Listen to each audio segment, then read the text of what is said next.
चंचल और शोभित की love story. चंचल और शोभित ने प्यार करने से पहले कभी कुछ नहीं सोचा था, लेकिन एक बार प्यार हो जाने के बाद दोनों बहते पानी की तरह आगे निकलते गए। शोभित ने जल्दी ही शादी करने के इरादे से MBA के ऐसे इंस्टीट्यूट में एडमिशन ले लिया जो नौकरी दिलाने का वादा करता हो। शोभित हड़बड़ी में इसलिए भी था क्योंकि चंचल के घरवाले लड़का तलाश रहे थे। किस्मत और मेहनत रंग ला रही थी। बड़े MBA कॉलेज में दाखिला मिलते ही दोनों के मुरझाते मन में पानी की छींटे पड़ गई थी।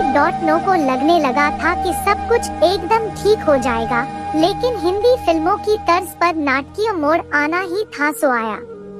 कोर्स में दाखिला लेने के 1 महीने के भीतर ही चंचल की शादी तय हो गई। चंचल बहुत घबराई हुई थी, बल्कि वो दोनों ही बहुत घबराए हुए थे। जी में आ रहा था कि फौरन भागकर शादी कर ले, लेकिन नौकरी नहीं थी और इसी वजह से दोनों के बढ़ते कदम ठिठुर जाते थे। शोभित बार बार चंचल और खुद को समझाता रहा कि जो भी होगा अच्छा होगा। दोनों की बात भी हुई कि शादी की बात अपने अपने घरों में करे, लेकिन हर बार की कोशिश जाती उम्र, हैसियत, बेरोजगारी जैसी वजहों की भेंट चढ़ जाती। वक्त बहुत तेजी से हाथ से निकल रहा था। शोभित ने MBA की पढ़ाई और कोर्स छोड़कर कॉल सेंटर में नौकरी करने की सोची, लेकिन प्यार के रास्ते पर पहले चल चुके कुछ अनुभवी लोगों ने इससे होने वाले नुकसान को इतना बड़ा करके बताया कि दोनों इस रास्ते में भी आगे नहीं बढ़ सके। दोनों ने प्यार तो कर लिया था, लेकिन उसके आगे की बातें नहीं सोची थी।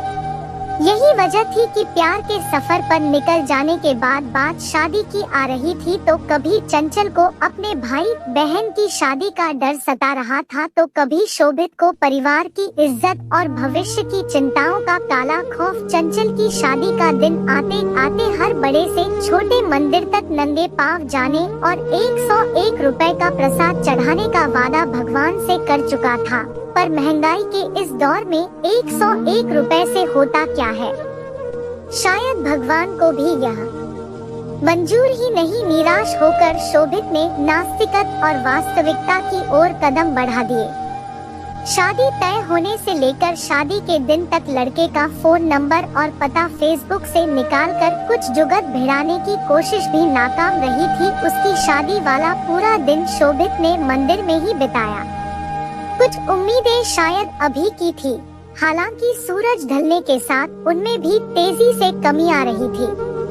हिंदी फिल्मों को शोभित ने अपनी जिंदगी में कुछ ज्यादा ही उतार रखा था, इसलिए शाम होते ही आखिर सलाम करने पहुंच गया मैरिज हॉल। दुल्हन के तैयार होने वाले कमरे में किसी तरह पहुंचकर उसे बोल दिया कि मैं स्टेज पर आऊंगा, मुझे गले लगा लियो। मेरी थोड़ी पिटाई तो पड़ेगी, लेकिन सब ठीक हो जाएगा, शादी कैंसिल हो जाएगी। इतना कहकर शोभित तीर की तरह कमरे से बाहर निकल गया। शोभित का जोश दोबारा जाग चुका। अब यह शोभित का ब्रह्मास्त्र था। जयमाल होते ही वो स्टेज पर पहुंच जाता है। उसके मन में ब्रह्मास्त्र के चलने के बाद पिटने का डर तो था, पर साथ में सफलता की उम्मीद भी। स्टेज पर उसके करीब पहुंचा तो उम्मीद थी कि वह गले लगा लेगी। शोभित ने चुपके से इशारा भी किया, लेकिन उसके चेहरे पर कोई भाव नहीं था। पर कुछ मिनट रुकने के बाद फोटोग्राफर ने शोभित से कहा, भैया बर भी जाओ। एक झटके में शोभित अपनी सपनीली फिल्मी दुनिया से हकीकत में आ चुका था। चंचल किसी दूसरे की जिंदगी बन चुकी थी। लौटने के बाद एक तक पत्थर सी आंख लिए शोभित रियल लाइफ से निकलकर अपनी जिंदगी की फिल्मक रिवाइंड होते हुए देख रहा था। बस शोभित का साथ देने के लिए चंचल नहीं, उसके नमकीन मैले आंसू और यादें साथ थी।